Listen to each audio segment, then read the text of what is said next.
इस वीडियो में उपयोग की गई आवाज और चित्र कृत्रिम बुद्धिमत्ता एआई द्वारा जनरेट किए गए हैं। इसका उद्देश्य केवल ज्ञानवर्धन और प्रस्तुत। हिमालय की ऊंचाइयों में बसी एक रहस्यमयी गुफा है, अमरनाथ गुफा। इस पवित्र स्थान का जुड़ाव भगवान शिव की उस दिव्य कथा से है जिसमें उन्होंने माता पार्वती को अमृता का राज बताया था। एक दिन माता पार्वती ने भोलेनाथ से प्रश्न किया, प्रभु, आप सदा तप में लीन रहते हैं और मृत्यु से परे हैं, ऐसा कैसे?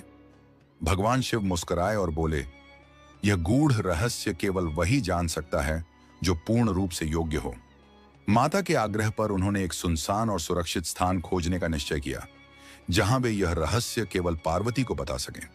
इस प्रकार वे दोनों हिमालय की ओर चल पड़े और पहुंचे अमरनाथ की रहस्यमयी गुफा में। गुफा की ओर यात्रा करते समय शिवजी ने क्रमशः अपने वाहन और साथियों को अलग अलग स्थानों पर छोड़ा। नंदी को पहलगाम, चंद्रमा को चंदनवाड़ी, नागों को शेषनाग झील, गणेश को महागुण पर्वत और पंच तत्वों को पंचतरणी में। गुफा में पहुंचकर शिवजी ने अपनी योग शक्ति से अग्नि प्रकट की और माता पार्वती को अमर कथा सुनाने लगे। कथा सुनते हुए पार्वती जी धीरे धीरे नींद में चली गईं, लेकिन पास ही एक कबूतर का जोड़ा छिपा हुआ यह कथा सुन रहा था। जब कथा समाप्त हुई तो भगवान शिव ने चारों ओर देखा कि कोई और तो नहीं सुन रहा। तभी उनकी दृष्टि उन कबूतरों पर पड़ी। ऐसा कहा जाता है कि वे कबूतर अमर हो गए और आज भी अमरनाथ की गुफा के आसपास दिखाई देते हैं। इसी कारण इस गुफा को अमरनाथ कहा जाता है, वह स्थान जहां अमृता का रहस्य प्रकट हुआ। हर वर्ष श्रावण मास में लाखों श्रद्धालु इस पवित्र स्थल के दर्शन करने आते हैं। यहां बर्फ से बना शिवलिंग प्राकृतिक रूप से आकार लेता है, जो भक्तों के लिए ईश्वर की साक्षात उपस्थिति का प्रमाण माना जाता है। विशेष बात यह है कि शिवलिंग का आकार चंद्रमा की कलाओं के अनुसार घटता बढ़ता है। पुराणों में इसका उल्लेख मिलता है और यह स्थल हजारों वर्षों से आस्था का केंद्र रहा है। एक लोकप्रिय जनश्रुति के अनुसार इस गुफा की खोज बुटा मलिक नामक एक मुस्लिम गडेरिये ने की थी। कहते हैं एक दिन एक साधु ने उसे कोयले से भरी थैली दी, लेकिन जब वह घर पहुंचा और थैली खोली तो उसमें सोने के सिक्के थे। यह देखकर वह साधु को ढूंढता हुआ लौटा और उसी स्थान पर उसे यह गुफा और शिवलिंग दिखाई दिया। इसके बाद यह स्थान पूरे क्षेत्र में प्रसिद्ध हो गया और अमरनाथ यात्रा की परंपरा शुरू हुई। यह यात्रा श्रावण मास यानी जुलाई अगस्त के बीच होती है और बेहद कठिन मानी जाती है। श्रद्धालु बर्फीले रास्तों, ऊंची चोटियों और कम ऑक्सीजन वाले वातावरण को पार करते हुए इस दिव्य स्थल तक पहुंचते हैं। यात्रा के दो मुख्य मार्ग हैं। पहला पहलगाम से करीब 48 किलोमीटर लंबा पारंपरिक और कठिन मार्ग। दूसरा मार्ग बालटाल से है, जो केवल 14 किलोमीटर लंबा है, लेकिन चढ़ाई तीव्र और जोखिम भरी होती है। दोनों रास्तों से भक्त शिवलिंग के दर्शन के लिए गुफा तक पहुंचते हैं और महादेव का पूजन करते हैं। वैज्ञानिक मानते हैं कि गुफा के तापमान, हवा और नमी की वजह से बर्फ का शिवलिंग बनता है, लेकिन आस्था रखने वालों के लिए यह भगवान शिव का चमत्कार है। कई भक्त आज भी दावा करते हैं कि उन्होंने गुफा के पास उन अमर कबूतरों के दर्शन किए हैं जो अमर कथा के साक्षी बने थे। इस यात्रा की शुरुआत हर हर महादेव और बम बम भोले के जय घोषों से होती है। लगभग 13,000 फीट की ऊंचाई पर स्थित यह गुफा एक आध्यात्मिक परीक्षा बन जाती है। भारतीय सेना, प्रशासन और चिकित्सा दल इस कठिन यात्रा को सफल बनाने के लिए पूरी तरह तैयार रहते हैं और लाखों श्रद्धालु हर वर्ष इसमें भाग लेते हैं, जिनमें विदेशों से आए भक्त भी शामिल होते हैं। ऐसा विश्वास किया जाता है कि जो इस पवित्र यात्रा को श्रद्धा और समर्पण से पूर्ण करता है, उसे भगवान शिव की कृपा प्राप्त होती है और जीवन में आध्यात्मिक उन्नति मिलती है। अमरनाथ गुफा न केवल एक तीर्थ स्थल है, बल्कि यह शिव भक्तों के लिए एक जीवंत अनुभव है, आस्था, तप और दिव्यता से भरपूर। गुफा के भीतर का तापमान और बर्फ के निर्माण विघटन की प्रक्रिया इस अद्भुत दृश्य को वैज्ञानिक दृष्टिकोण से समझा सकते हैं, परंतु श्रद्धालुओं के लिए यह किसी और ही संसार का अनुभव है, एक ऐसी अनुभूति जिसे वे भगवान शिव की दिव्य उपस्थिति मानते हैं। कहते हैं जब भगवान शिव माता पार्वती को अमृता का रहस्य सुना रहे थे, तब एक कबूतरों का जोड़ा पास ही छिपकर यह कथा सुन रहा था। कथा के अंत में शिवजी ने देखा कि पार्वती तो निद्रा में चली गई थी, परंतु वो दोनों कबूतर पूरे ध्यान से कथा सुन चुके थे।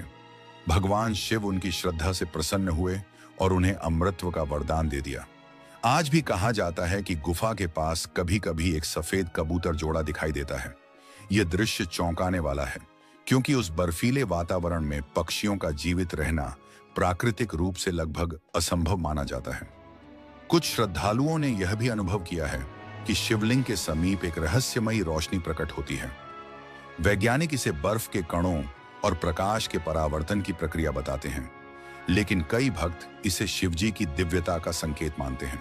वहीं कुछ योगियों और साधकों का कहना है कि जब वे ध्यान में लीन होते हैं तो गुफा के भीतर से AUM की ध्वनि स्वतः उत्पन्न होती है। यह अनुभव ऐसा है जिसे विज्ञान अब तक पूरी तरह स्पष्ट नहीं कर पाया है।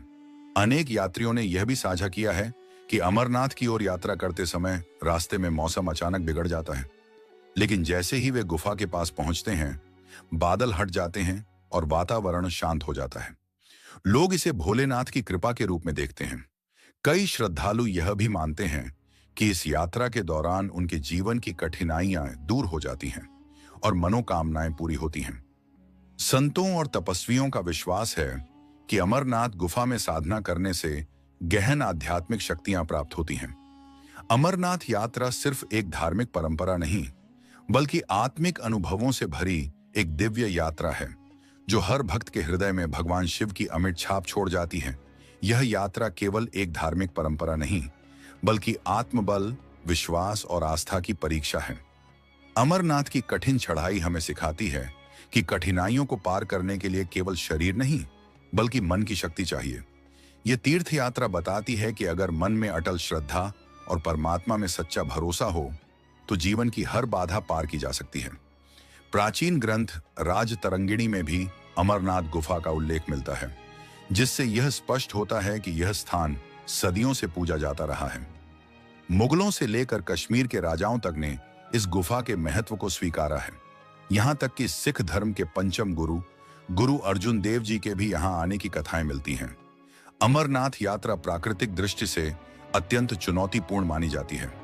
यहां भारी हिमपात, ऊंचाई के कारण ऑक्सीजन की कमी, अप्रत्याशित भूस्खलन और बारिश जैसी कठिन परिस्थितियां रहती हैं। फिर भी यह विश्वास बना रहता है कि बाबा बर्फानी स्वयं अपने भक्तों की रक्षा करते हैं। वर्षों में कई ऐसी घटनाएं घटी हैं जब श्रद्धालु चमत्कारी रूप से बच निकले। श्रद्धालु हर हर महादेव और बम बम भोले के जयकारों के साथ आगे बढ़ते हैं। कुछ लोग नंगे पैर चलते हैं तो कुछ दंडवत प्रणाम करते हुए यात्रा पूरी करते हैं। कई साधु ध्यान और योग में लीन रहते हुए यह यात्रा संपन्न करते हैं। अमरनाथ यात्रा से जुड़े कई रहस्यमय प्रसंग सदियों से लोगों की श्रद्धा का कारण बने हुए हैं। कई लोग मानते हैं कि गुफा के भीतर बने बर्फ के शिवलिंग के पास कभी कभी भगवान शिव, माता पार्वती और गणेश जी की आकृतियां उभरती हैं। कुछ श्रद्धालुओं का अनुभव है कि जब वे ध्यान करते हैं तो गुफा की दीवारों पर दिव्य प्रकाश और रूपों की झलक दिखाई देती है। यात्रा के बाद कई लोगों के जीवन में अद्भुत परिवर्तन देखने को मिले हैं। किसी की असाध्य बीमारी ठीक हो गई तो किसी की आर्थिक हालत में अचानक सुधार आया। बहुत से लोग इस यात्रा के बाद आध्यात्मिक मार्ग की ओर अग्रसर हो गए। कुछ श्रद्धालु इस यात्रा में 100 किलोमीटर से भी अधिक की दूरी पैदल तय करते हैं। कई ऐसे भक्त होते हैं जो संपूर्ण यात्रा दंडवत करते हुए पूरी करते हैं। कुछ साधु एक पैर पर खड़े होकर बाबा की आराधना करते हैं, तो कुछ नंगे पांव और बिना ऊनी वस्त्र के भयंकर ठंड में भी यात्रा जारी रखते हैं। ये सब भगवान शिव के प्रति उनकी अटूट आस्था और समर्पण को दर्शाता है। गुफा के भीतर कई साधुओं का अनुभव है कि जब वे ध्यान में लीन होते हैं तो उन्हें AUM की ध्वनि स्वतः सुनाई देने लगती है। यह ध्वनि किसी यंत्र से नहीं, बल्कि गुफा की दीवारों और वहां के वातावरण से निकलती हुई प्रतीत होती है। कई वैज्ञानिक भी इस ध्वनि की व्याख्या नहीं कर पाए हैं। कुछ विशेषज्ञों ने इस रहस्य को गुफा की बनावट और ध्वनि की गूंज से जोड़ने की कोशिश की है, लेकिन आज तक इसका कोई ठोस और वैज्ञानिक कारण सामने नहीं आ सका है। भक्तों का कहना है कि जब वे दुर्गम पहाड़ी रास्तों पर आगे बढ़ते हैं तो उन्हें बार बार ऐसा महसूस होता है जैसे कोई अदृश्य शक्ति उनका मार्गदर्शन कर रही हो। कई यात्रियों ने ऐसे पल का अनुभव किया जब वे गिरने ही वाले थे, लेकिन उन्हें किसी ने थाम लिया, जबकि वहां कोई दिखाई नहीं देता। कुछ लोगों ने तो यह भी बताया कि उनके शरीर की थकावट और दर्द एकदम से समाप्त हो गए, जैसे कोई अलौकिक ऊर्जा उन्हें बल प्रदान कर रही हो। ऐसे कई अनुभवों में श्रद्धालुओं ने यह कहा कि जब अचानक चारों ओर घना कोहरा या बादल छा जाते हैं तो कुछ ही पलों में मौसम साफ हो जाता है और रास्ता फिर से दिखाई देने लगता है। कहा जाता है कि स्वयं महादेव और उनके गण अमरनाथ यात्रा के दौरान अपने भक्तों की रक्षा करते हैं। भक्तों की मान्यता है कि इस यात्रा के समय कई बार एक रहस्यमय साधु मार्ग में प्रकट होते हैं जो दिशा दिखाते हैं, सलाह देते हैं और फिर अचानक आंखों से ओझल हो जाते हैं।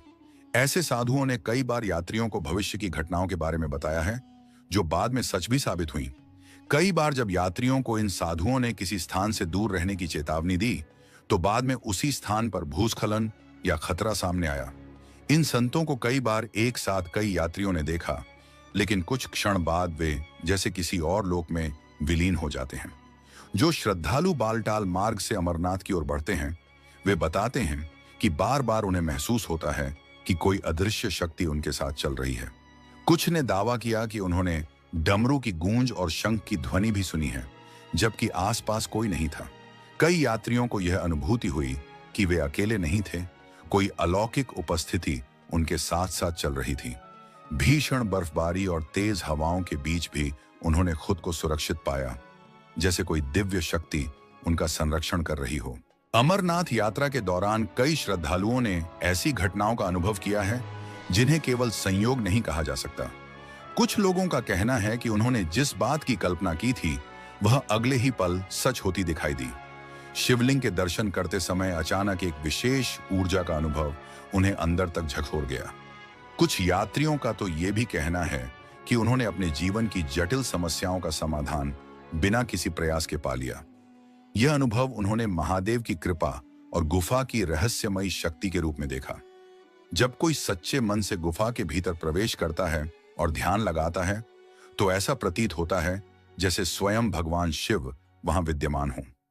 कई भक्तों ने बताया कि गुफा में कदम रखते ही उनके भीतर एक दिव्य तरंग दौड़ गई। कुछ ने महसूस किया कि वे भगवान शिव की उपस्थिति को अपनी आंखों से देख रहे हैं।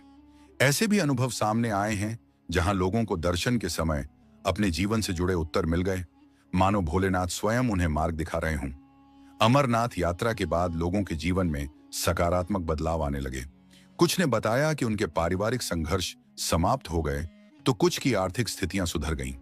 कई श्रद्धालुओं ने यह भी अनुभव किया कि वे पहले की तुलना में अधिक शांत चित्त, सकारात्मक और अध्यात्म से जुड़े हुए महसूस करने लगे।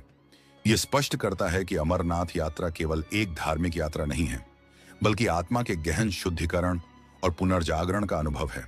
यह सिर्फ एक बर्फ से ढकी गुफा तक की यात्रा नहीं, बल्कि एक ऐसी चमत्कारी साधना है जहां भगवान शिव की दिव्य लीलाएं स्वयं अनुभूत होती हैं। जो कोई भी सच्चे मन और श्रद्धा से बाबा बर्फानी के दर्शन करता है वह जीवन में अनोखे परिवर्तन महसूस करता है। हर हर महादेव। भगवान शिव के बारे में जब भी चर्चा होती है हमारे मन में अनगिनत प्रश्न जन्म लेते हैं। वे कौन हैं? उनका उद्गम कैसे हुआ? क्या उनके माता पिता थे? त्रिदेवों में जहां ब्रह्मा को सृष्टि का रचयिता और विष्णु को पालक माना गया है, वहीं शिव को संहारक की भूमिका दी गई है। परंतु क्या केवल संहारक होना ही उन्हें सबसे शक्तिशाली बनाता है? शिव को सदैव त्रिशूलधारी, जटाजूटधारी, गले में वासुकी नाग, मस्तक पर अर्धचंद्र और शरीर पर बाघंबर तथा भस्म लिप्त रूप में दर्शाया जाता है। लेकिन क्या आपने कभी सोचा है कि इन सभी प्रतीकों का गूढ़ रहस्य क्या है? आखिर इन सब का शिव के स्वरूप से संबंध कैसे जुड़ा? दरअसल इन प्रतीकों के पीछे ऐसी प्राचीन कथाएं हैं जो शिव की महिमा को और भी अलौकिक बनाती हैं। आपने देखा होगा कि शिव को भांग और धतूरा अर्पित किया जाता है, पर क्यों? क्या इसके पीछे कोई आध्यात्मिक रहस्य छिपा है? महाशिवरात्रि के पर्व को इतना विशेष क्यों माना जाता है? और सबसे रहस्यमयी प्रश्न, क्या आज भी भगवान शिव कैलाश पर्वत पर अपने परिवार संग निवास करते हैं? कैलाश पर्वत, जिसे धरती का सबसे पवित्र स्थान माना जाता है, उसकी चोटी तक आज तक कोई नहीं पहुंच सका। कहते हैं वहां कोई सामान्य शक्ति नहीं, बल्कि ब्रह्मांडीय ऊर्जा का केंद्र स्थित है, जहां स्वयं शिव विराजमान है। शिव ने क्यों अपनाया अर्धनारीश्वर का रूप? यह केवल एक रूप नहीं, बल्कि ब्रह्मांड में संतुलन और समरसता का प्रतीक है। जब शिव ने शक्ति को अपने भीतर समाहित किया, तब उन्होंने दर्शाया कि स्त्री और पुरुष दोनों मिलकर ही पूर्णता को प्राप्त करते हैं। नागेंद्र हाराय त्रिलोचनाय, भस्मांग रागाय महेश्वराय। यह मंत्र सिर्फ शब्दों का समूह नहीं, बल्कि शिव की अपरंपार महिमा का गान है।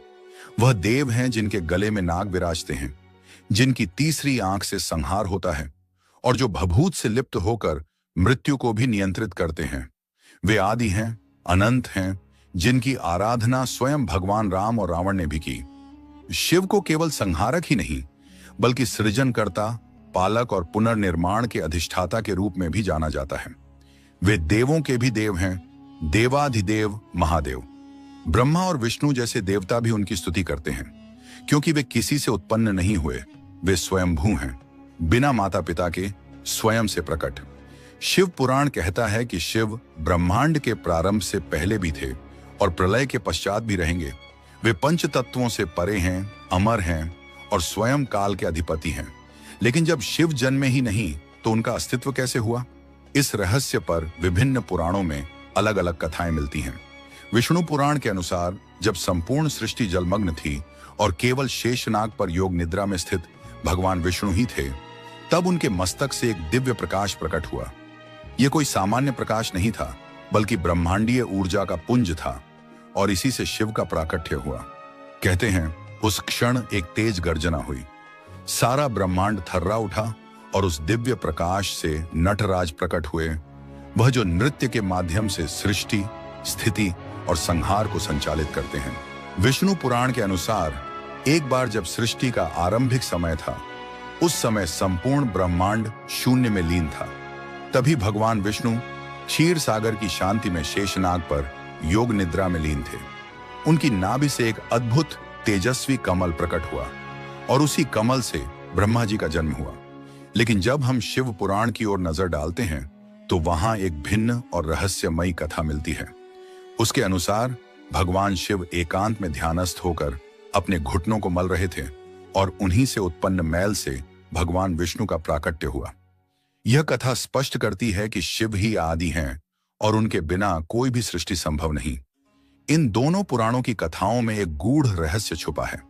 इसी रहस्य को उजागर करती है एक प्राचीन घटना, जिसमें भगवान ब्रह्मा और भगवान विष्णु के मध्य यह विवाद उत्पन्न हुआ कि ब्रह्मांड में सर्वोच्च शक्ति किसकी है।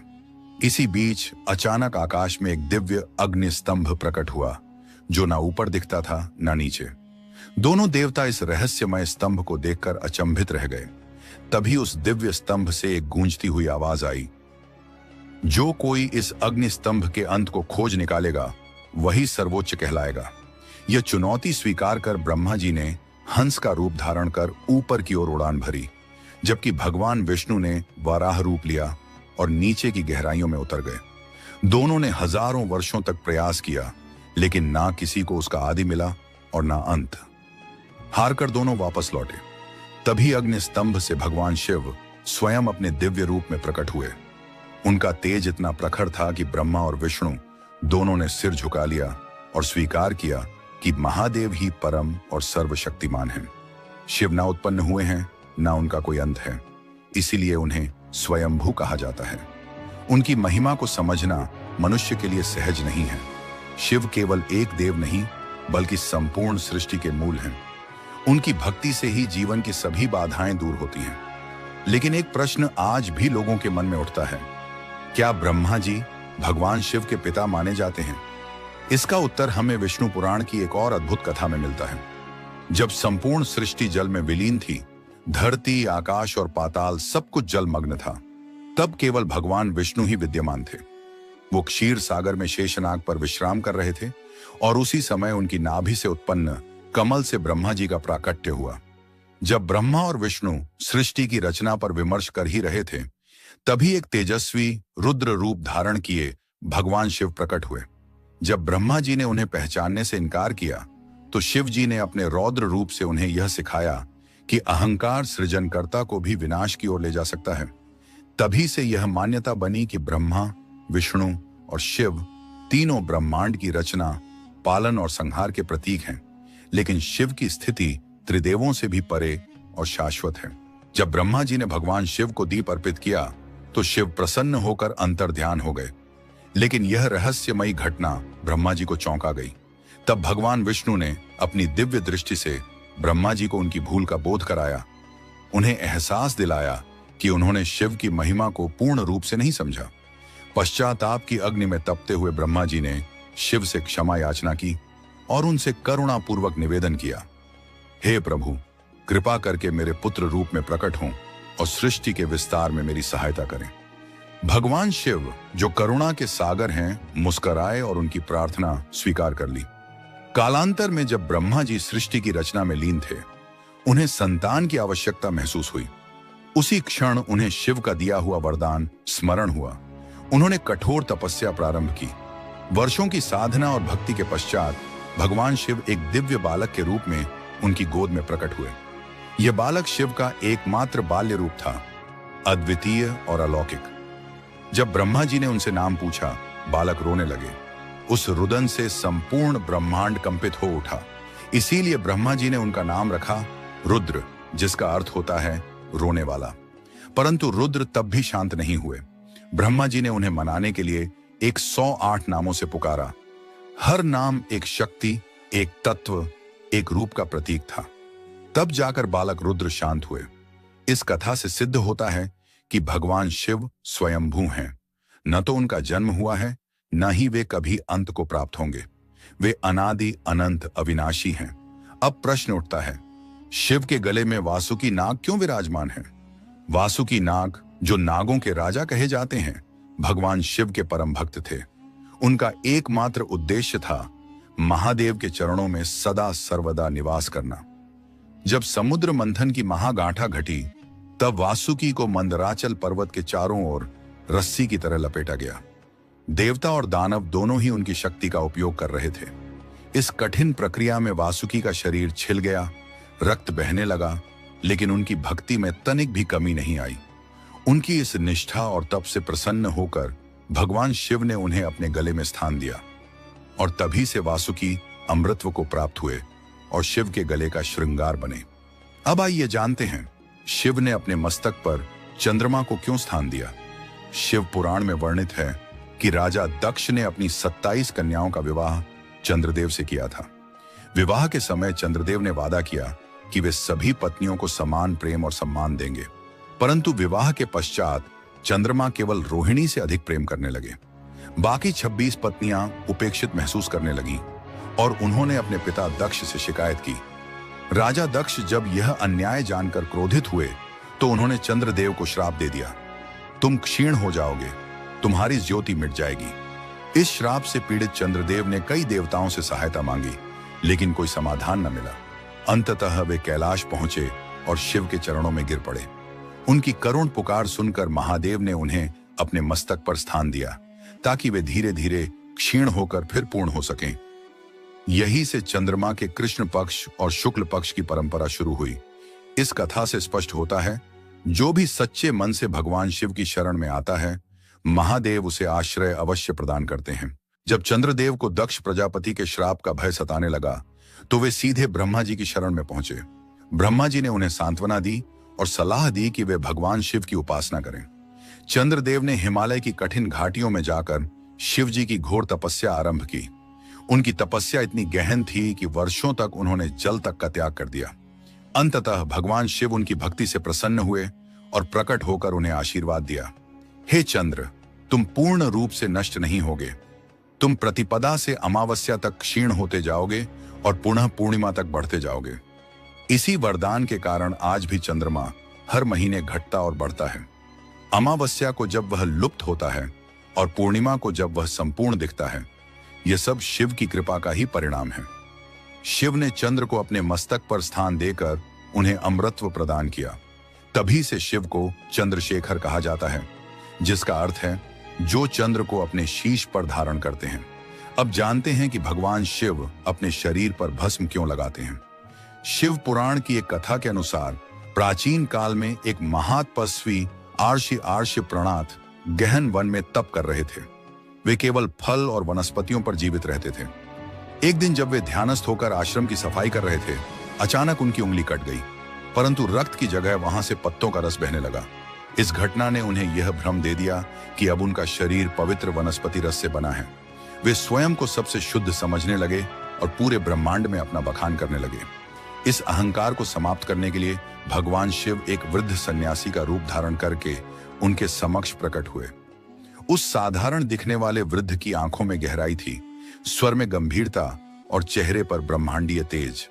जब आर्षि प्रणत ने उनके दर्शन किए तो उन्हें अनुभव हुआ कि यह कोई साधारण सन्यासी नहीं, स्वयं भगवान शिव हैं। उन्होंने अपने घमंड का त्याग कर उनके चरणों में शीश नवाया। इस घटना के माध्यम से शिव ने यह सिद्ध किया कि शरीर की नहीं, आत्मा की पवित्रता ही सर्वोपरि है और भस्म, जो हर वस्तु का अंतिम सत्य है, वही सबसे पवित्र है। तभी से भगवान शिव अपने अंगों पर भस्म धारण करने लगे। इसीलिए वे भस्मधारी, भूतनाथ और वैराग्य के प्रतीक कहे जाते हैं। अब बात करते हैं भगवान शिव के दिव्य त्रिशूल की, जो केवल एक शस्त्र नहीं बल्कि सृष्टि, स्थिति और संहार का प्रतीक है। पुराणों में वर्णित है कि यह त्रिशूल भगवान शिव ने स्वयं अपनी ऊर्जा से बनाया था, परंतु एक अन्य कथा के अनुसार यह दिव्य अस्त्र उन्हें भगवान विश्वकर्मा द्वारा भेंट में प्राप्त हुआ। यह कथा जुड़ी है सूर्यदेव की प्रचंड ऊष्मा से। सूर्य की पत्नी संजना उनके तीव्र ताप को सहन नहीं कर पाई और अपने पिता विश्वकर्मा से समाधान की याचना की। विश्वकर्मा ने सूर्य की ऊर्जा को सीमित कर उसमें से कुछ अंश को निकाल लिया। इसी दिव्य ऊर्जा से उन्होंने त्रिशूल, चक्र और अन्य दिव्य अस्त्रों का निर्माण किया। त्रिशूल, जिसे शिव ने धारण किया, उनके 3 स्वरूपों का प्रतीक है: सृजन, पालन और संहार। जब शिव अपने त्रिशूल को उठाते हैं तो समस्त त्रिलोक कांप उठता है। यह त्रिशूल शिव के न्याय और धर्म की रक्षा का प्रतीक भी है। यह त्रिशूल का निर्माण भगवान शिव ने किया था, जिसे त्रिशूल के रूप में जाना जाता है। यह त्रिशूल इतना ताकतवर था कि उसे केवल महादेव ही संभाल सकते थे।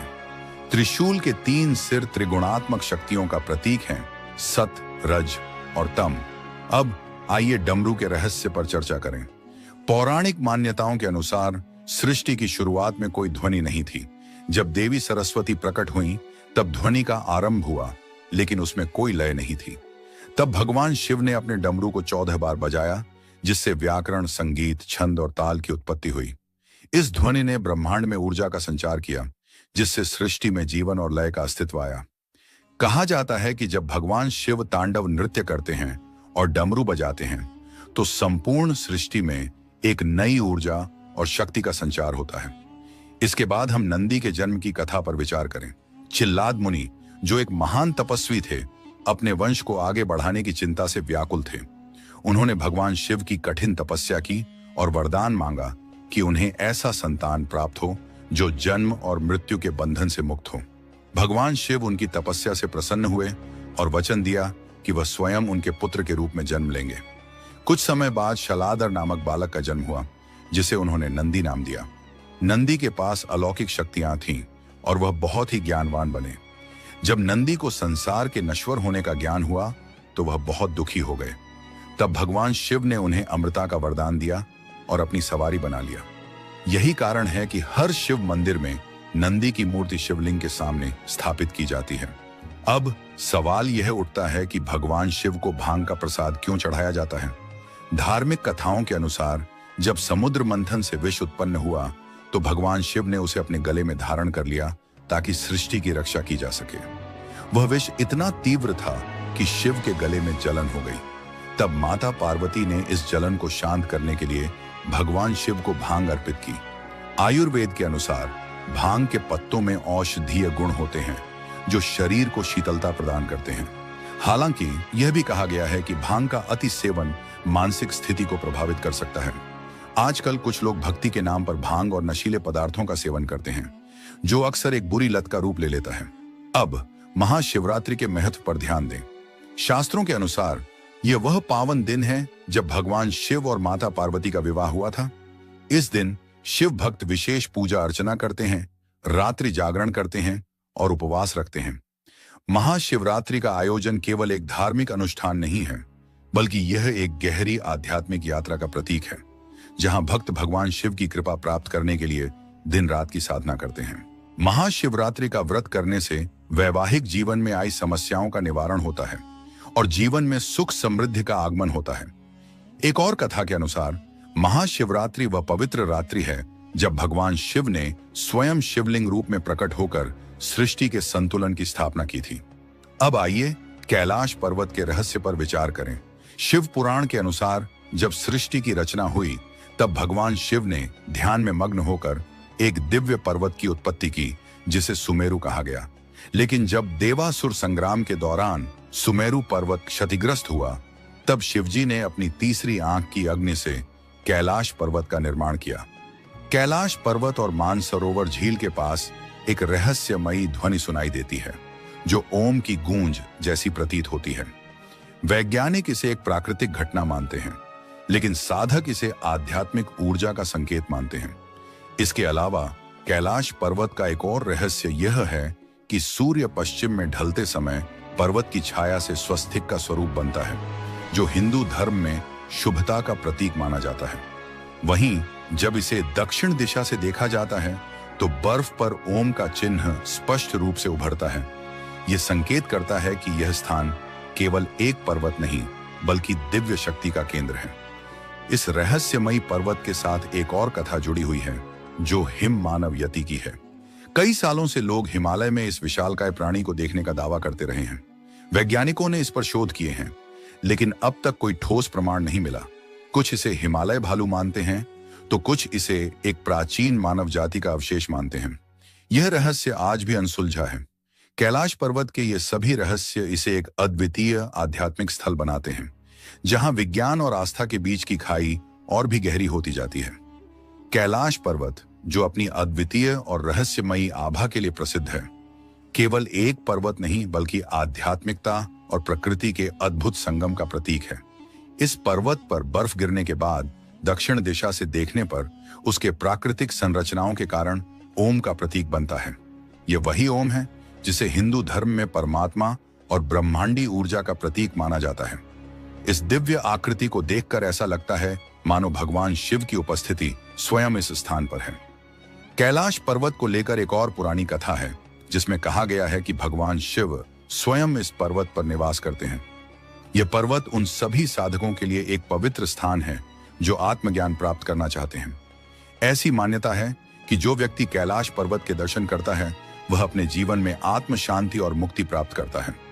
यह रहस्यमय पर्वत न केवल धार्मिक दृष्टिकोण से महत्वपूर्ण है बल्कि यह प्राकृतिक रूप से भी अनूठा है और इसके अस्तित्व से जुड़े रहस्यों का सुलझना एक अद्भुत यात्रा का हिस्सा बनता है। कैलाश पर्वत एक अनसुलझा रहस्य। प्राचीन पुराणों और महाकाव्यों में कैलाश पर्वत को स्वर्ग का द्वार माना गया है। मान्यता है कि पांडव अपनी अंतिम यात्रा के दौरान मोक्ष की प्राप्ति के लिए कैलाश पर्वत की ओर बढ़े थे, जहां धर्मराज युधिष्ठिर ने सत्य और धर्म के कारण स्वर्ग में प्रवेश किया। यह पर्वत न केवल हिंदू धर्म के लिए बल्कि बौद्ध, जैन और तिब्बती बौद्ध धर्म के अनुयायियों के लिए भी अत्यंत पवित्र स्थल है। कैलाश पर्वत की पवित्रता के बारे में अनगिनत कथाएं प्रचलित हैं और हर एक में इस पर्वत की रहस्यमय महिमा का बखान किया गया है। कई वैज्ञानिकों ने इस पर्वत के रहस्यों को समझने की कोशिश की है, लेकिन इस पहाड़ के भौतिक और आध्यात्मिक गुणों को लेकर बहुत से सवाल आज भी अनुत्तरित हैं। ऐसा कहा जाता है कि चीन ने कैलाश पर्वत के शिखर पर हेलीकॉप्टर भेजने का प्रयास किया था, लेकिन अत्यधिक प्रतिकूल मौसम और दिशा भ्रम के कारण वह असफल हो गए। कैलाश के नजदीक उड़ने वाले विमान या हेलीकॉप्टर के उपकरण भी ठीक से काम नहीं करते। इस रहस्यमय घटना ने इस पर्वत की अद्वितीय भौगोलिक स्थिति को और भी गहरा रहस्य बना दिया है। 2015 में अमेरिकी अंतरिक्ष एजेंसी नासा ने कैलाश पर्वत पर रिसर्च करने के लिए अपने उपग्रहों को निर्देशित किया। उस निरीक्षण के दौरान पर्वत के आसपास एक विशाल छाया देखी गई जो ध्यान की मुद्रा में बैठे किसी रहस्यमय आकृति जैसी प्रतीत हो रही थी। इस अद्भुत छवि ने वैज्ञानिकों को भी अचंभित कर दिया और कई लोगों ने इसे भगवान शिव की छवि के रूप में देखा। यह खोज कैलाश पर्वत की पवित्रता और रहस्य को और भी गहरा करती है। कैलाश पर्वत केवल एक भौगोलिक संरचना नहीं है, बल्कि यह आध्यात्मिकता, शक्ति और चेतना का प्रतीक भी है। यहाँ की अनगिनत कथाएं, रहस्यमय घटनाएं और वैज्ञानिक खोजें इसे और भी दिलचस्प और अद्भुत बनाती हैं।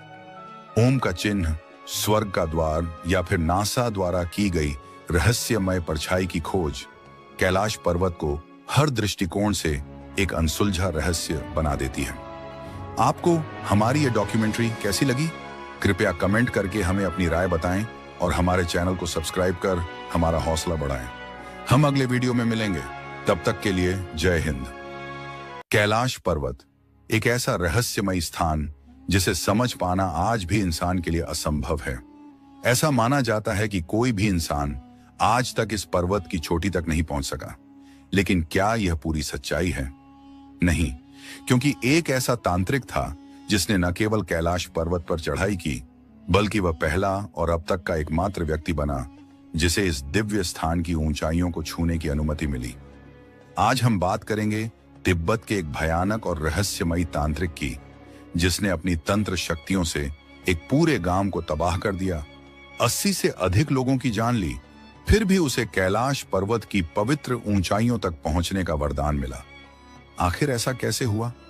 और जब वह तांत्रिक कैलाश की चोटी से वापस लौटा तो उसने ऐसा कुछ बताया जिसे सुनकर तिब्बत की धरती कांप उठी। उसने जो अनुभव साझा किया उसने लोगों की सोच ही बदल दी।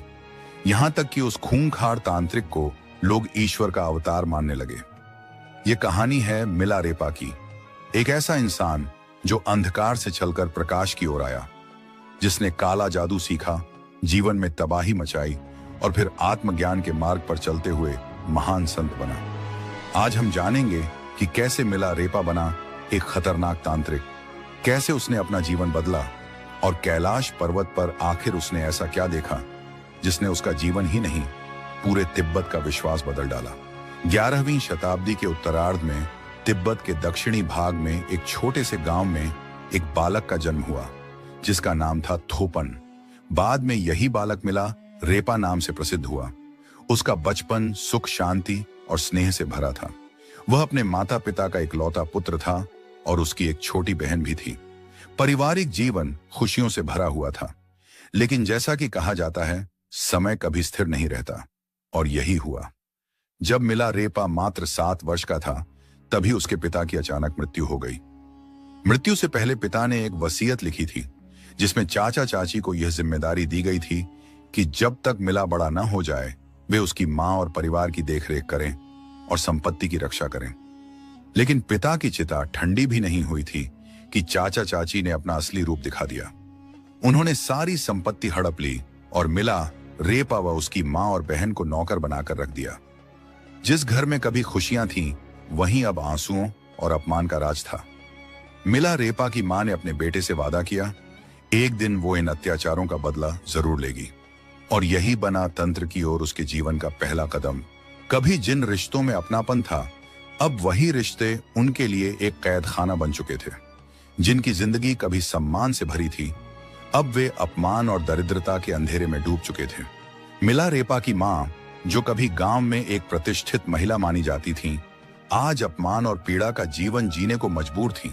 समाज की चुप्पी उन्हें अंदर तक तोड़ चुकी थी। उन्होंने अपनी छिनी हुई संपत्ति को बार बार पाने की कोशिश की, लेकिन हर प्रयास असफल रहा। गांव के लोगों ने अन्याय देखा, पर किसी ने आवाज नहीं उठाई। एक दिन टूटी हुई उम्मीदों के बीच उन्होंने कठोर निर्णय लिया। उन्होंने अपने बेटे मिलारेपा से कहा, शायद हम अपना सब कुछ वापस न ला पाएं, लेकिन जो हमें तबाह कर गए उन्हें हम भी चैन से जीने नहीं देंगे। बदला जरूर लेंगे। ये शब्द मिलारेपा के जीवन की दिशा बदलने वाले थे। बदले की आग उनके हृदय में जल उठी थी। मां की आंखों में जो जलता हुआ अपमान देखा, वही उनके मार्गदर्शक बन गया। मिलारेपा ने ठान लिया कि वह तांत्रिक विद्या सीखेगा, एक ऐसी विद्या जो दुश्मनों को बिना सामने आए मिटा दे। इस तलाश में वह पहुंचे अपने अंतिम गुरु के पास, युंग, एक ऐसा भयावह तांत्रिक जिनकी सिद्धियां लोक और परलोक दोनों में विख्यात थीं। गुरु युंग के साए में मिलारेपा ने मृत्यु और विनाश के रहस्यों को सीखा। उनका लक्ष्य अब स्पष्ट था, बदला।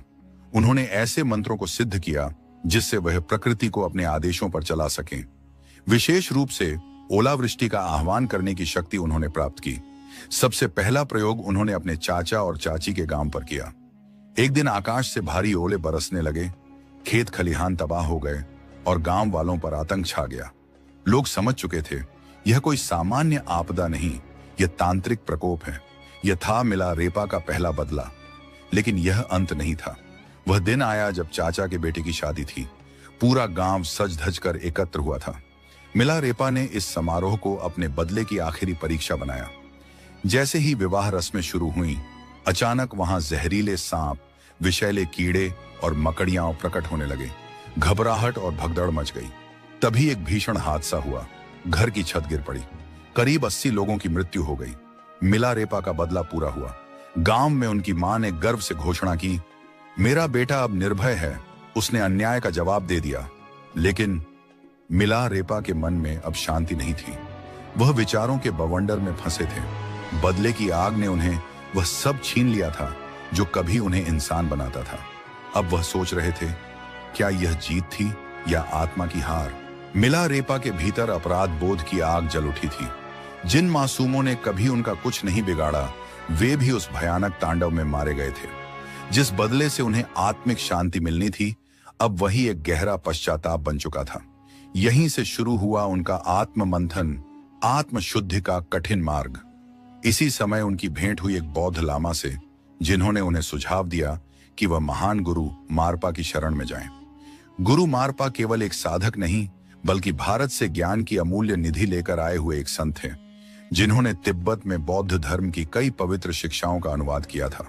उनकी बुद्धिमत्ता और करुणा की ख्याति दूर दूर तक फैली थी। जब मिलारेपा गुरु मारपा के गांव पहुंचे तो उनका स्वागत किसी संत की तरह नहीं, बल्कि एक कठोर परीक्षा से हुआ। गुरु मारपा जानते थे कि सच्चे ज्ञान की प्राप्ति केवल तप, त्याग और आत्मशुद्धि से ही संभव है। उन्होंने मिलारेपा को भयंकर श्रम की साधना में झोंक दिया। कभी ऊंचे पहाड़ों से भारी पत्थर लाना, तो कभी उन्हें दुर्गम स्थानों तक पहुंचाना। हर दिन की यह कठिन तपस्या भले शरीर को थका देती, लेकिन आत्मा को एक एक कर सभी पुराने दोषों से मुक्त कर रही थी।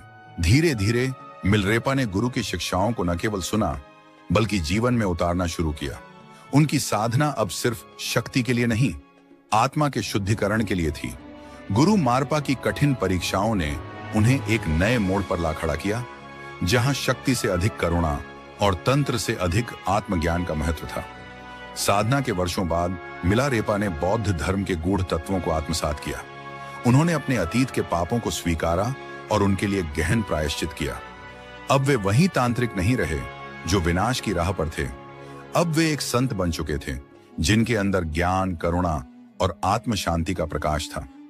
यहीं से शुरू होती है उनके जीवन की अगली और अद्भुत यात्रा, कैलाश पर्वत की ओर। तिब्बत में स्थित कैलाश पर्वत न केवल हिंदू धर्म, बल्कि बौद्ध, जैन और बोन धर्मों में भी पवित्र माना जाता है। शिव पुराण, स्कंद पुराण और मत्स्य पुराण जैसे कई ग्रंथों में कैलाश खंड के रूप में इसकी महिमा का वर्णन मिलता है। मान्यता है कि यही भगवान शिव का दिव्य निवास है, जहां वे अपने परिवार और गणों के साथ साक्षात रहते हैं। मिलारेपा ने 1093 ईस्वी में इस रहस्यमयी पर्वत की यात्रा शुरू की।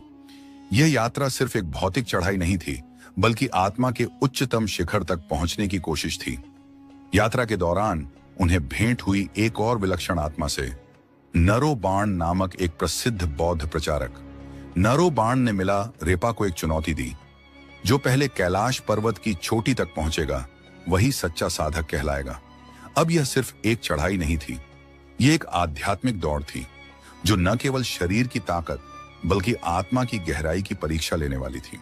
जो भी कैलाश पर्वत की चोटी तक पहुंचेगा, उसे इस पवित्र धाम पर आध्यात्मिक अधिकार प्राप्त होगा। यह कोई साधारण चुनौती नहीं थी, बल्कि एक आध्यात्मिक युद्ध की घोषणा थी।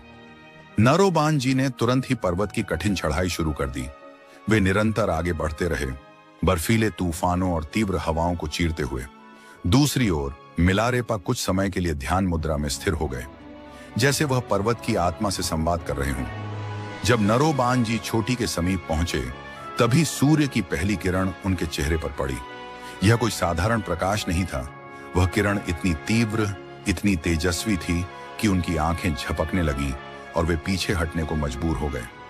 इसी क्षण मिलारेपा ध्यान से उठे और बिना किसी अवरोध के चोटी की ओर बढ़ चले। अंततः वे नरोबान जी से पहले कैलाश की चोटी पर पहुंच गए। यह केवल शारीरिक विजय नहीं थी, यह मिलारेपा की आत्मिक शक्ति और सिद्धियों की विजय थी। यह पर्वतारोहण एक रहस्य बन गया, एक आध्यात्मिक लीला। चोटी पर पहुंचकर मिलारेपा ने कुछ ऐसे अनुभव किए जिन्हें शब्दों में पिरोना असंभव है। उन्होंने कहा, कैलाश पर्वत साधारण मानव के लिए नहीं है, यह स्वयं महादेव का निवास है। यहां आकर चढ़ाई करना शिव की तपस्या में विघ्न डालने जैसा पाप है। मिलारेपा का यह संदेश आज भी कैलाश यात्रियों के लिए एक चेतावनी है। केवल वही यहां चढ़ने का प्रयास करें जो आत्मा की गहराइयों में उतर चुके हों, जिन्होंने साधना की चरम सीमाएं छू ली हों। एक और रहस्य यह है कि कैलाश पर्वत की तलहटी में समय की गति सामान्य नहीं है। ऐसा कहा जाता है कि यहाँ एक दिन धरती के 1 माह के बराबर होता है। अर्थात यहाँ यदि आप एक दिन रुकें तो आपके शरीर पर 1 महीने का असर दिखेगा। वैज्ञानिक भाषा में इसे फास्ट एजिंग कहा जाता है, यानी शरीर की कोशिकाएं अत्यधिक तेजी से क्षरण करती हैं। उदाहरण के लिए, यदि सामान्यतः 1 महीने में नाखून 4 बार काटने पड़ते हैं, तो यहां एक ही दिन में 4 बार काटने की जरूरत पड़ सकती है। कैलाश की इस दिव्य यात्रा के बाद मिलारेपा की साधना एक नए शिखर पर पहुंच गई। उन्होंने आत्मज्ञान की वो ऊंचाइयां छू ली जहां से जीवन और मृत्यु का भेद मिट जाता है। उन्होंने अपने शिष्यों को भी ध्यान, तपस्या और गूढ़ विद्याओं की शिक्षा दी ताकि वे भी आत्मा की रोशनी में प्रवेश कर सकें। इन्हीं आध्यात्मिक उपलब्धियों के बाद शुरू हुआ उनके जीवन का अंतिम अध्याय। एक दिन उन्हें एक ग्रामीण विवाह समारोह में आमंत्रित किया गया। उनके स्वागत के लिए एक विशेष आसन सजाया गया।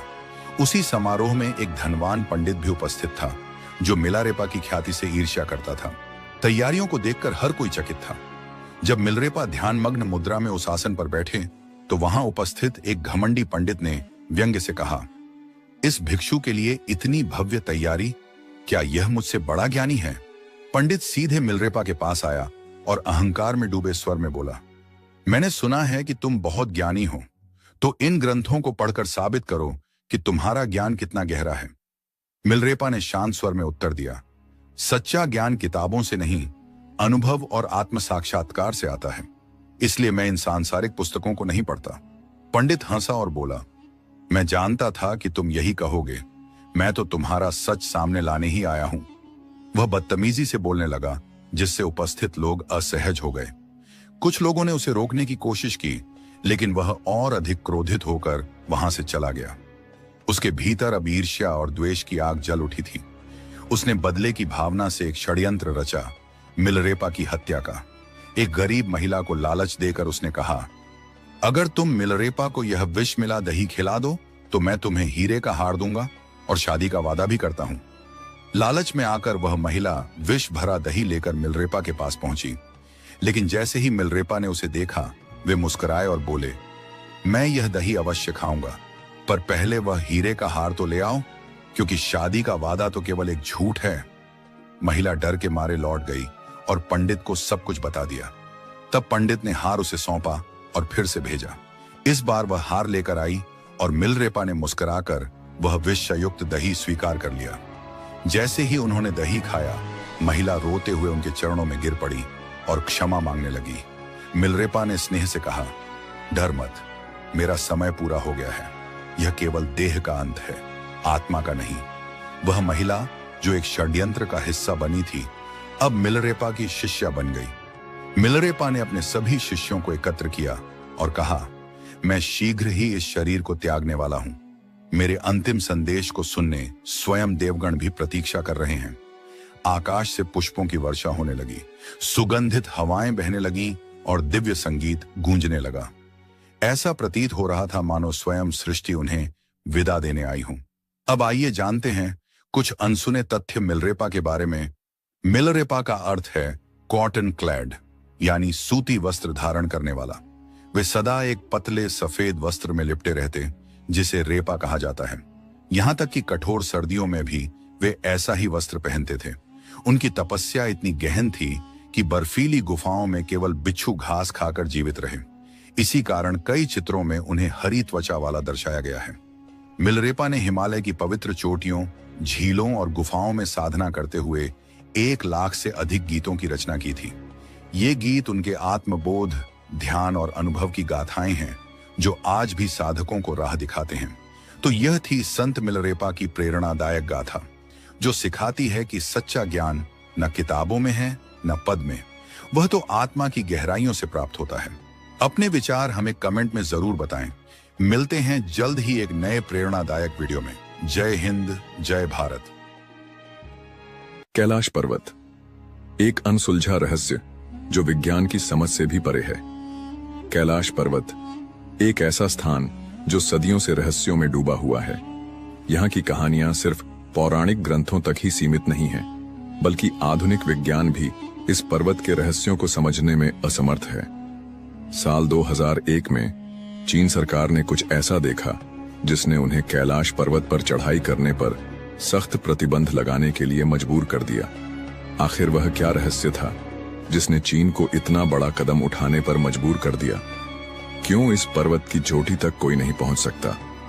आज तक दुनिया की सबसे ऊंची चोटी माउंट एवरेस्ट पर हजारों पर्वतारोही सफलतापूर्वक चढ़ चुके हैं, लेकिन कैलाश पर्वत पर चढ़ने का प्रयास करने वाले या तो रास्ते में ही दम तोड़ देते हैं या फिर कुछ वर्षों के भीतर रहस्यमयी परिस्थितियों में मृत्यु को प्राप्त हो जाते हैं। केवल एक व्यक्ति, एक रहस्यमयी साधु इस पर्वत की चोटी तक पहुंचा था, लेकिन उसने जो देखा उसे कभी किसी के साथ साझा नहीं किया। कैलाश पर्वत पर क्यों बढ़ती है उम्र की रफ्तार? विज्ञान कहता है कि पृथ्वी पर समय की गति हर जगह समान होती है, लेकिन कैलाश पर्वत पर समय कुछ और ही कहानियां बयां करता है। यहां आने वाले तीर्थयात्री दावा करते हैं कि कैलाश के आसपास समय की चाल असामान्य रूप से तेज हो जाती है। कई साधु यह भी मानते हैं कि यहाँ एक अलौकिक ऊर्जा प्रवाहित होती है, जिससे यहाँ मौजूद किसी भी जीव की उम्र दोगुनी रफ्तार से बढ़ने लगती है। क्या यह किसी प्राचीन शक्ति का प्रभाव है या फिर कोई वैज्ञानिक रहस्य जिसे अभी तक दुनिया नहीं समझ पाई? क्या कैलाश पर्वत के नीचे छिपा है प्राचीन शंभाला नगर? तिब्बती बौद्ध ग्रंथों में वर्णन मिलता है कि कैलाश पर्वत के नीचे एक अदृश्य नगर बसा हुआ है जिसे शंभाला कहा जाता है। यह कोई साधारण नगर नहीं, बल्कि एक दिव्य लोक माना जाता है, जहां केवल उच्च आत्मिक ऊर्जा वाले लोग ही प्रवेश कर सकते हैं। क्या सच में इस पर्वत के नीचे कोई ऐसी सभ्यता बसी हुई है जो आज भी दुनिया की नजरों से ओझल है? नासा की खोज जिसने वैज्ञानिकों के होश उड़ा दिए। अमेरिकी अंतरिक्ष एजेंसी नासा ने जब कैलाश पर्वत की ऊंचाई और उसकी संरचना का अध्ययन किया तो उन्हें कुछ ऐसा देखने को मिला जो किसी साधारण पर्वत में नहीं पाया जाता। सैटेलाइट इमेज में देखा गया कि कैलाश पर्वत एक विशालकाय पिरामिड के आकार का है और यह बिल्कुल सटीक दिशाओं में स्थित है, मानो इसे किसी ने बहुत सोच समझकर बनाया हो। क्या यह कोई प्राकृतिक संरचना है या किसी प्राचीन सभ्यता द्वारा निर्मित एक दिव्य संरचना? जब चीन ने कैलाश पर्वत पर हेलीकॉप्टर भेजा, चीन ने कैलाश पर्वत के रहस्यों को समझने के लिए जब इस क्षेत्र में एक हेलीकॉप्टर भेजा तो कुछ चौंकाने वाली घटनाएं घटीं। बताया जाता है कि जैसे ही हेलीकॉप्टर पर्वत के शिखर के करीब पहुंचा, उसके सभी नेविगेशन सिस्टम अचानक से फेल हो गए और हेलीकॉप्टर को आपातकालीन लैंडिंग करनी पड़ी। कुछ रिपोर्ट्स में यह भी दावा किया गया कि हेलीकॉप्टर के पायलट ने वहां एक अदृश्य ऊर्जा के प्रभाव को महसूस किया।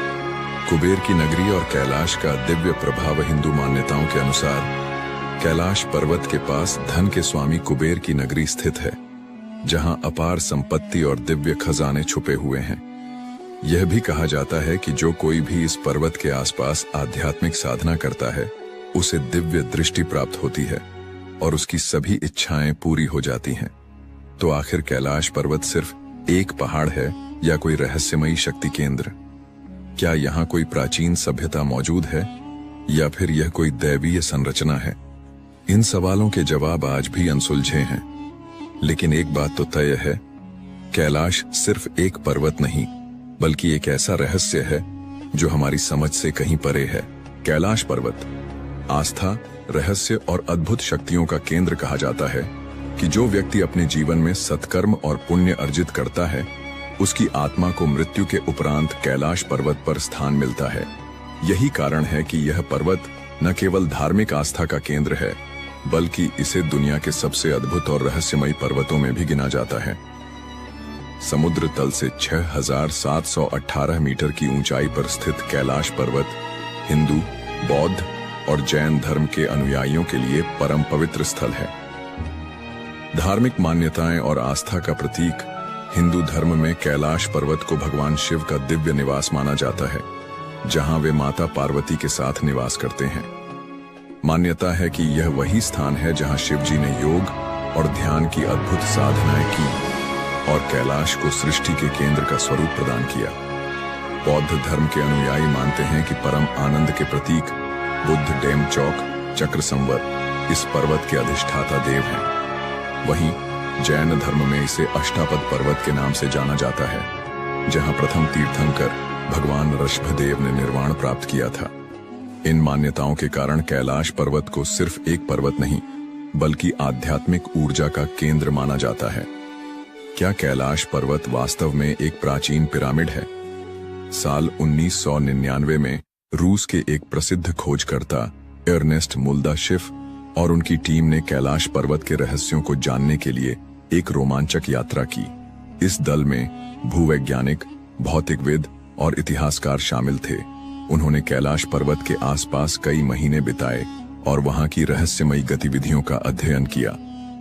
मुल्दाशिफ ने अपनी किताब where do we come from में इस यात्रा के अनुभवों का उल्लेख किया, जिसमें उन्होंने दावा किया कि कैलाश पर्वत वास्तव में एक प्राचीन मानव निर्मित पिरामिड हो सकता है, जो हजारों साल पहले किसी उन्नत सभ्यता द्वारा बनाया गया था। उनके अनुसार यह पर्वत अनेक छोटे छोटे पिरामिडों से घिरा हुआ है और एक विशेष ऊर्जा केंद्र के रूप में कार्य करता है। कैलाश पर्वत के भीतर से आती अजीब आवाजें। इस शोध दल ने बताया कि जब वे रात के समय पर्वत के पास रुके तो उन्होंने महसूस किया कि पहाड़ के भीतर से एक अजीब तरह की फुसफुसाहट और पत्थरों के गिरने की आवाजें आ रही थीं। ऐसा प्रतीत होता था जैसे पर्वत के अंदर कोई छिपा हुआ संसार हो। एक रात जब मुल्दाशिफ और उनके साथी विश्राम कर रहे थे, उन्होंने स्पष्ट रूप से पत्थरों के खिसकने और किसी के चलने जैसी आवाजें सुनी। यह एक अविश्वसनीय अनुभव था जिसने उन्हें यह सोचने पर मजबूर कर दिया कि क्या कैलाश पर्वत वास्तव में किसी गुप्त शक्ति या अलौकिक जीवों का निवास स्थान है। समय की गति में विचित्र परिवर्तन। कैलाश पर्वत के आसपास समय भी अपनी गति बदल लेता है। यहाँ आने वाले कई यात्रियों ने पाया कि उनके बाल और नाखून असामान्य रूप से तेजी से बढ़ने लगते हैं। जहां आमतौर पर बाल और नाखून बढ़ने में हफ्तों का समय लगता है, वहीं कैलाश पर्वत के निकट मात्र 2 दिनों में ही बाल और नाखून काफी बड़े हो जाते हैं। वैज्ञानिकों का मानना है कि यह कैलाश क्षेत्र की विशेष चुंबकीय ऊर्जा के कारण हो सकता है, जो शरीर की कोशिकाओं की वृद्धि दर को बढ़ा देती है। लेकिन इस रहस्य का अब तक कोई ठोस वैज्ञानिक प्रमाण नहीं मिल पाया है। कैलाश पर्वत एक अनसुलझी पहेली। कैलाश पर्वत को लेकर कई कथाएं और दावे किए जाते हैं, लेकिन अब तक कोई भी वैज्ञानिक या खोजी दल इसके रहस्यों की गहराई तक नहीं पहुंच पाया है। यह स्थान सिर्फ एक पर्वत नहीं, बल्कि अध्यात्म, चमत्कार और अनसुलझे रहस्यों का अद्भुत संगम है। तो क्या कैलाश पर्वत वास्तव में भगवान शिव का निवास स्थान है? क्या यह कोई प्राचीन पिरामिड है, या फिर यहाँ कोई ऐसी अलौकिक शक्ति छिपी हुई है जिसे आज तक कोई नहीं समझ पाया? कैलाश पर्वत एक दिव्य रहस्य। जब आप कैलाश पर्वत के पवित्र क्षेत्र में प्रवेश करते हैं तो ऐसा महसूस होता है जैसे आसमान में कोई विमान उड़ रहा हो। लेकिन ध्यान से सुनने पर यह ध्वनि किसी साधारण गड़गड़ाहट जैसी नहीं लगती। यह ध्वनि कभी डमरू के नाद जैसी प्रतीत होती है तो कभी AUM की पवित्र गूंज के समान। वैज्ञानिक इसे एक प्राकृतिक घटना मानते हैं और कहते हैं कि यह ध्वनि संभवतः बर्फ के पिघलने से उत्पन्न होती है। लेकिन क्या यह सिर्फ एक संयोग है, ध्वनि या दिव्य संकेत? वहां जाने वाले कई साधक और यात्री मानते हैं कि यह कोई साधारण प्राकृतिक ध्वनि नहीं, बल्कि एक दिव्य संकेत है। ऐसा कहा जाता है कि कैलाश पर्वत की अत्यंत शक्तिशाली ऊर्जा और उसकी आध्यात्मिक तरंगें इस ध्वनि को जन्म देती हैं। तिब्बती ग्रंथों में भी उल्लेख मिलता है कि इस पर्वत के आसपास एक अदृश्य कंपन रहता है, जो केवल साधना में लीन योगियों को अनुभव होता है। क्या यह केवल बर्फ के पिघलने की सामान्य ध्वनि है, या फिर AUM की अनाहत ध्वनि का एक चमत्कार? यह प्रश्न आज भी अनसुलझा है और शायद यही कैलाश पर्वत के रहस्य को और भी गहराई से जोड़ता है। रात में चमकती अद्भुत रोशनियां, कैलाश पर्वत की रहस्यमयी घटनाएं केवल ध्वनियों तक सीमित नहीं हैं। कई यात्रियों ने दावा किया है कि उन्होंने रात के समय पर्वत के चारों ओर 7 अलग अलग रंगों की रहस्यमयी रोशनी देखी है। नासा के वैज्ञानिकों का मानना है कि कैलाश पर्वत के आसपास का शक्तिशाली चुंबकीय बल और वायुमंडलीय ऊर्जा मिलकर इस अद्भुत प्रकाश का निर्माण कर सकते हैं। लेकिन फिर भी यह प्रश्न बना रहता है, क्या यह केवल विज्ञान की व्याख्या के भीतर सीमित है या फिर इस पवित्र पर्वत की दैवीय शक्तियों का कोई संकेत? हिम मानव, मिथक या वास्तविकता? क्या आपने हिम मानव या यति की कहानियां सुनी हैं? यह एक रहस्यमयी विशालकाय प्राणी है जिसे कैलाश पर्वत और हिमालय के दुर्गम क्षेत्रों में देखा गया है। वर्षों से इस क्षेत्र में रहने वाले लोग दावा करते हैं कि उन्होंने अपनी आंखों से इस विचित्र प्राणी को देखा है। लेकिन क्या यह एक विशाल भालू है, कोई अज्ञात जंगली मानव या फिर किसी प्राचीन युग का अंतिम अवशेष? तिब्बती और नेपाली मान्यताओं के अनुसार यह हिम मानव कैलाश पर्वत के आसपास घूमता है और कभी-कभी साधुओं और यात्रियों के दर्शन भी देता है। कुछ इसे एक भूरा भालू मानते हैं तो कुछ इसे एक विलुप्त होती जाति का अंतिम अस्तित्व कहते हैं। यहाँ तक कि कुछ कथाओं में इसे एक शक्तिशाली जीव बताया गया है जो दुर्गम इलाकों में रहकर साधकों और तपस्वियों की रक्षा करता है। वैज्ञानिक इस रहस्य को सुलझाने की कोशिश कर रहे हैं। कुछ शोधकर्ताओं का मानना है कि हिम मानव वास्तव में निएंडरथल मानव के अवशेष हो सकते हैं जो अब भी इन बर्फीले क्षेत्रों में जीवित हैं। लेकिन यह केवल एक परिकल्पना है क्योंकि आज तक हिम मानव के कोई ठोस प्रमाण नहीं मिले हैं। क्या कैलाश पृथ्वी का केंद्र बिंदु है? कई प्राचीन ग्रंथों और धार्मिक मान्यताओं के अनुसार कैलाश पर्वत को अक्षमहोर, एक्सिस मुंडी कहा जाता है। यह वह स्थान माना जाता है जहां स्वर्ग और पृथ्वी का मिलन होता है। हिंदू धर्म, बौद्ध धर्म, जैन धर्म और बोन परंपरा में कैलाश को सृष्टि का केंद्र बताया गया है। तिब्बती ग्रंथों में उल्लेख मिलता है कि कैलाश पर्वत के चारों दिशाओं में 4 रहस्यमयी नदियां निकलती हैं जो 4 अलग-अलग दिशाओं में बहती हैं। यह तथ्य आधुनिक वैज्ञानिकों को भी चौंकाता है क्योंकि विश्व के किसी अन्य स्थान पर ऐसा प्राकृतिक घटनाक्रम नहीं पाया जाता। कैलाश पर्वत न केवल एक तीर्थ स्थल है बल्कि यह एक ऐसा स्थान भी है जो समय, भौतिकी और आध्यात्मिकता के रहस्यों को अपने अंदर समेटे हुए है। क्या यह केवल एक पौराणिक कथा है या फिर इस स्थान पर वास्तव में कोई दिव्य शक्ति कार्य कर रही है? यह रहस्य आज भी अनसुलझा है। आपका क्या मानना है? क्या कैलाश पर्वत की यह ध्वनि मात्र एक प्राकृतिक घटना है या फिर यह किसी दैवीय शक्ति का प्रमाण? क्या हिम मानव सच में मौजूद है या यह केवल कहानियों और किंवदंतियों का हिस्सा है? और क्या कैलाश पर्वत पृथ्वी का आध्यात्मिक केंद्र है? इसका उत्तर खोजने के लिए हमें विज्ञान और आध्यात्मिकता के बीच संतुलन बनाना होगा। लेकिन एक बात निश्चित है, कैलाश पर्वत का रहस्य आज भी उतना ही गहरा है जितना हजारों साल पहले था। कैलाश पर्वत का अद्भुत रहस्य, समय की गति और रहस्यमय झीलें। कैलाश पर्वत सदियों से रहस्य, आध्यात्म और चमत्कारों का केंद्र रहा है। यह केवल एक पर्वत नहीं बल्कि एक ऐसा स्थान है जहां प्रकृति के नियम भी विचित्र ढंग से कार्य करते हैं। कहते हैं कि यहां समय की गति सामान्य नहीं रहती। जो कुछ हफ्तों में घटित होना चाहिए वह यहां चंद दिनों में ही पूरा हो जाता है। यही नहीं, यहां आने वाले कई यात्रियों ने यह अनुभव किया कि उनकी त्वचा समय से पहले ही बूढ़ी दिखने लगी। वैज्ञानिक भी इस पहेली को समझने में असमर्थ हैं। रूसी चिकित्सक डोनाल्ड अर्नेस्ट मुल्दाशिफ ने अपने संस्मरणों में एक आश्चर्यजनक घटना का उल्लेख किया है। उन्होंने बताया कि एक साइबेरियाई पर्वतारोही दल कैलाश पर्वत की चोटी तक पहुंचने के प्रयास में था, लेकिन जैसे ही वे एक विशेष बिंदु तक पहुंचे, कुछ ही क्षणों में उनकी उम्र असामान्य रूप से बढ़ने लगी। वे देखते ही देखते वृद्ध दिखने लगे। इससे भी अधिक आश्चर्य की बात यह थी कि उस घटना के बाद उन पर्वतारोहियों की उम्र इतनी तेजी से बढ़ी कि महज 1 वर्ष के भीतर ही वे मृत्यु को प्राप्त हो गए। क्या यह कोई प्राकृतिक घटना थी या फिर कैलाश पर्वत पर कोई अदृश्य शक्ति कार्य कर रही थी? 2 झीलें, 2 विपरीत शक्तियां। कैलाश पर्वत के आधार पर स्थित 2 झीलें, मानसरोवर और राक्षस ताल, जो एक दूसरे के बेहद करीब हैं, लेकिन स्वभाव में पूरी तरह भिन्न हैं। ऐसा लगता है मानो ये झीलें प्रकृति के 2 अलग अलग पहलुओं का प्रतिनिधित्व करती हैं। एक सकारात्मक ऊर्जा का स्रोत तो दूसरी नकारात्मक शक्तियों का प्रतीक। मानसरोवर झील को दुनिया की सबसे ऊंची मीठे पानी की झील माना जाता है। इसका पानी निर्मल, शांत और जीवनदायिनी ऊर्जा से भरा हुआ है। झील का आकार गोल है जो सूर्य की आकृति को दर्शाता है और इसका जल इतना शुद्ध है कि इसमें स्नान करने से आत्मा तक पवित्र हो जाती है।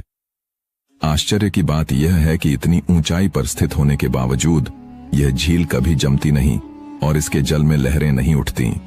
ऐसा माना जाता है कि इस झील के पास ध्यान करने से आत्मिक शांति की अनुभूति होती है।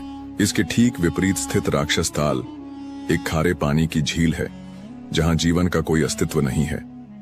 यह हमेशा अशांत रहती है, जैसे किसी दैवीय क्रोध या रहस्यमय शक्ति से ग्रसित हो। पौराणिक कथाओं के अनुसार यह झील रावण से जुड़ी हुई है। कहा जाता है कि कैलाश पर्वत पर भगवान शिव की तपस्या करने से पहले रावण ने इसी झील में स्नान किया था। जैसे ही उसने इसमें डुबकी लगाई, झील की ऊर्जा बदल गई और इसमें आसुरी शक्तियों का प्रभाव बढ़ गया।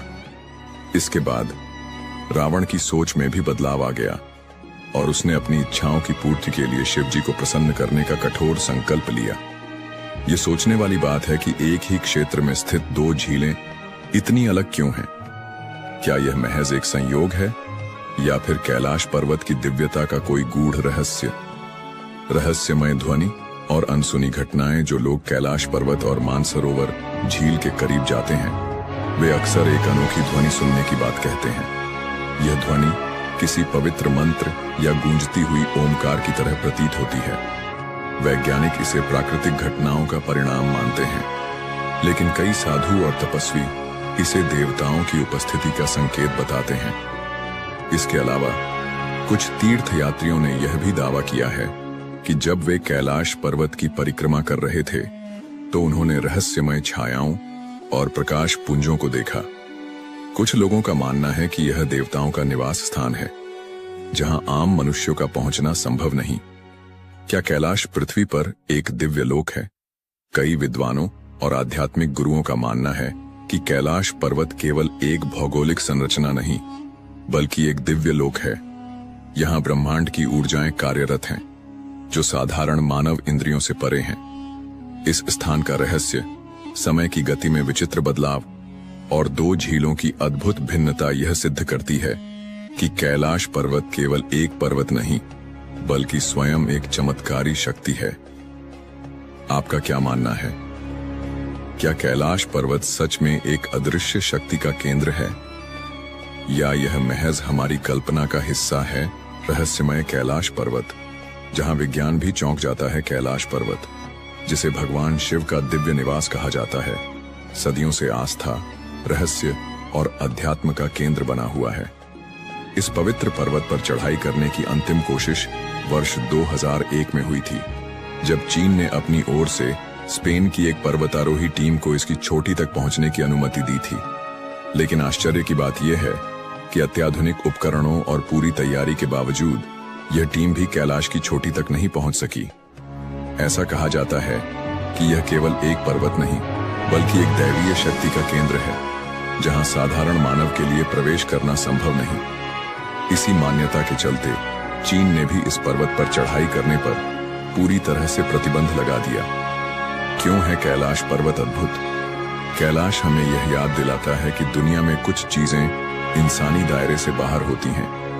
केवल भौतिक शक्ति से इस पर्वत को जीतना संभव नहीं, बल्कि यहाँ पहुंचने के लिए आध्यात्मिक ऊर्जा और परम चेतना की आवश्यकता होती है।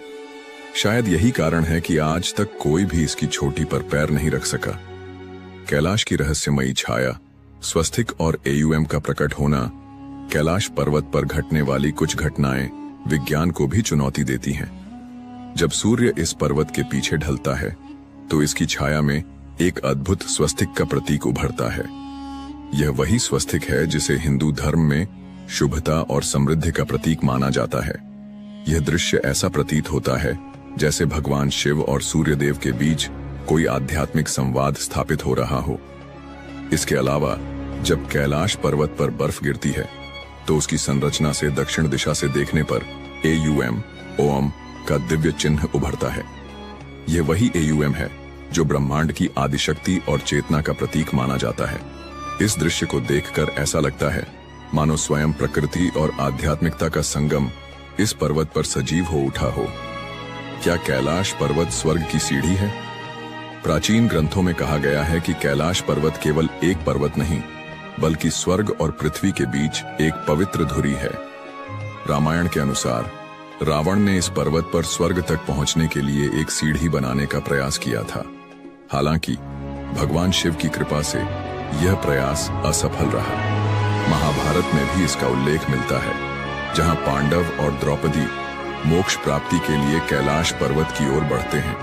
यह माना जाता है कि जो भी इस पर्वत के रहस्यों को समझने और आत्मसात करने में सफल होता है, वह जन्म मृत्यु के चक्र से मुक्त होकर परम धाम की ओर चला जाता है। क्या कैलाश एक ऊर्जा स्तंभ है? कुछ वैज्ञानिकों का मानना है कि कैलाश पर्वत केवल एक साधारण पर्वत नहीं, बल्कि एक ऊर्जा स्तंभ, एनर्जी एक्सिस है, जिससे एक अदृश्य कंपन, वाइब्रेशनल फ्रीक्वेंसी निकलता है। कुछ लोगों का तो यह भी दावा है कि कैलाश पर्वत के पास पहुंचने पर समय का एहसास बदलने लगता है। यात्री बताते हैं कि यहाँ घड़ियां तेज चलने लगती हैं, शरीर पर अजीब ऊर्जा का प्रभाव महसूस होता है और यहाँ तक कि कई लोगों के बाल और नाखून असामान्य रूप से तेजी से बढ़ने लगते हैं। क्या कैलाश इंसान की पहुंच से परे रहेगा? इतिहास गवाह है कि जितनी भी पर्वतारोहण टीमों ने कैलाश की चोटी पर पहुंचने की कोशिश की, उन्हें किसी न किसी अदृश्य शक्ति ने रोक दिया। यह केवल एक साधारण पहाड़ नहीं, बल्कि शिव का धाम है, जहां प्रवेश करने के लिए केवल शारीरिक बल नहीं, बल्कि आध्यात्मिक शुद्धता की आवश्यकता होती है।